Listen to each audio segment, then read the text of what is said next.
नमस्कार, अनादि टीवी देख रहे हैं आप और मैं हूं आपके साथ अनुपमा खोपरी। उत्तराखंड के इस खास बुलेटिन में आपका बहुत स्वागत है। और सबसे पहले शुरुआत करेंगे पुष्कर सिंह धामी के तमाम कार्यक्रमों से।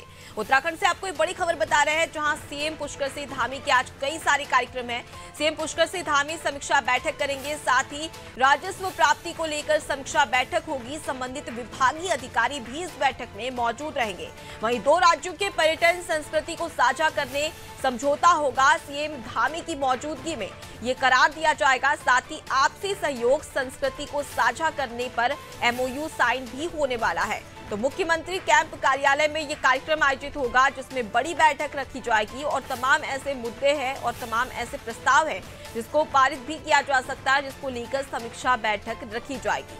तो सीएम पुष्कर सिंह धामी की मौजूदगी में समीक्षा बैठक होगी, जिसमें आपसी सहयोग संस्कृति को साझा करने पर एमओयू भी हो सकता है। तो ज्यादा जानकारी के लिए सीधे रुक कर लेते हमारे साथ में संवाददाता सोनू सिंह जुड़ गए। सोनू, देखा जाए तो उत्तराखंड और गोवा दोनों ही पर्यटन राज्य कहा जाता है और पर्यटन की दृष्टि से काफी महत्वपूर्ण माने जाते हैं। अब इन्हीं दोनों राज्यों के बीच में समझौता होगा, क्या कुछ मायने निकाले जाए समझौते के, और साथ ही समीक्षा बैठक में और कौन कौन सी बातों पर चर्चा की जा सकती है? अब देखिए, गोवा के टूरिस्ट को उत्तराखंड लाएं, इस पर फोकस किया जा रहा है। और जो अंतर्राष्ट्रीय स्तर का जो टूरिस्ट है उसको कैसे उत्तराखंड लाया जाए, और जो पहले से ही उत्तराखंड को हम पर्यटन प्रदेश कहते हैं, इसको और कैसे अंतर्राष्ट्रीय स्तर पर पर्यटन प्रदेश के तौर पर एक नई पहचान उत्तराखंड को दिलाई जाए, इस पर फोकस किया जा रहा है। और चूंकि अब जो है देहरादून से, खासतौर से उत्तराखंड से और गोवा के लिए सीधी फ्लाइट भी शुरू हो रही है, तो ऐसे में जो वहाँ टूरिस्ट पहुंचता है वो उत्तराखंड आए और एक राज्य की दूसरे राज्य की से संस्कृति जो है वो जो है ये साझा की जा सके, ये होगा। और इसके साथ साथ उत्तराखंड में आप जानते हैं, चाहे वो टिहरी झील हो, चाहे वो ऋषिकेश और देवप्रयाग के बीच की के जो वाटर से संबंधित गतिविधियां हैं, जो है साहसिक पर्यटन जिसको हम कहते हैं, ये तमाम कयाकिंग है, कनोइंग है, और इस तरीके की जो पर्यटन से जुड़ी हुई गतिविधियां हैं, इनका आनंद कैसे पर्यटक उठा सकते हैं। तो ये एमओयू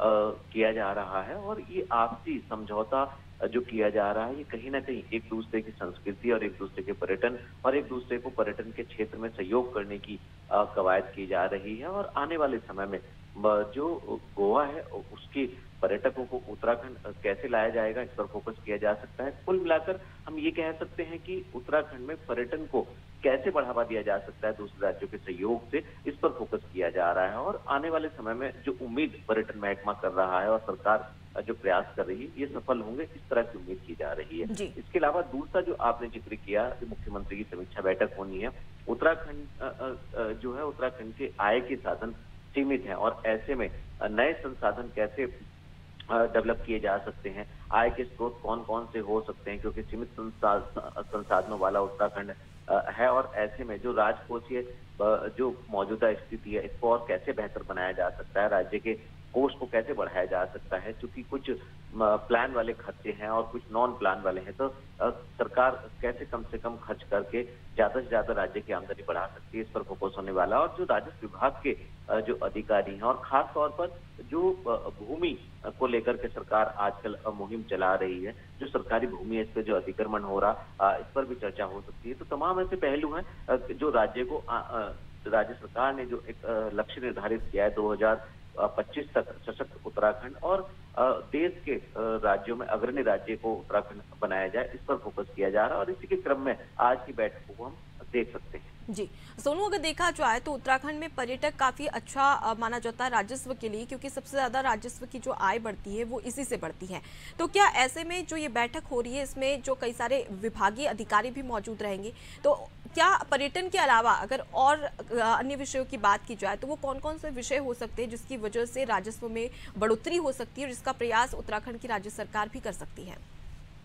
देखिए, एक तो पर्यटन से सरकार को काफी जो है वो टैक्स के तौर पर भी मिलता है। और पहले जब प्रधानमंत्री उत्तराखंड आए थे तो उन्होंने भी देश दुनिया के लोगों से ये बात कही थी कि जो भी यहाँ पर लोग आते हैं, चाहे वो धार्मिक पर्यटन के रूप में श्रद्धालु भक्त आते हों चारों धामों के दर्शन करने, 4 नहीं बल्कि 5 धाम हम कहेंगे कि सिखों का जो पवित्र धार्मिक स्थल है हेमकुंड साहिब, जी। उसके भी कपाट खुल गए हैं। तो 5 धामों के जो दर्शन करने के लिए यहाँ पहुंचते हैं वो 5% कम से कम यहाँ के लोकल उत्पाद पर जरूर खर्च करें।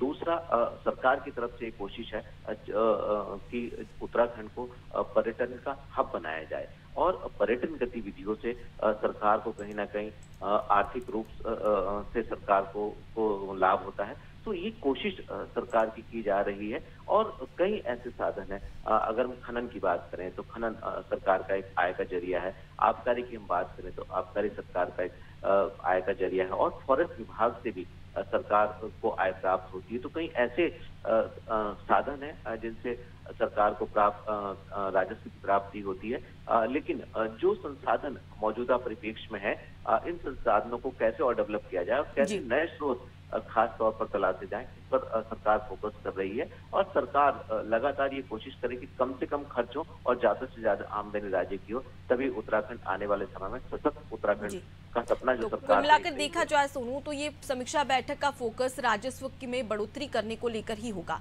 फिलहाल के लिए आप हमारे साथ में बने रहिए, आगे भी आपसे अपडेट्स लेते रहेंगे। तो सीएम पुष्कर सिंह धामी के कई सारे कार्यक्रम जिसमें वो बैठक समीक्षा करने वाले हैं और इसके मद्देनजर राजस्व में प्राप्ति बढ़ोतरी करने के लिए समीक्षा बैठक आयोजित की जाएगी, जहां पर्यटन के साथ ही साथ कई सारे विभागीय अधिकारियों की मौजूदगी में ये समीक्षा बैठक होने वाली है।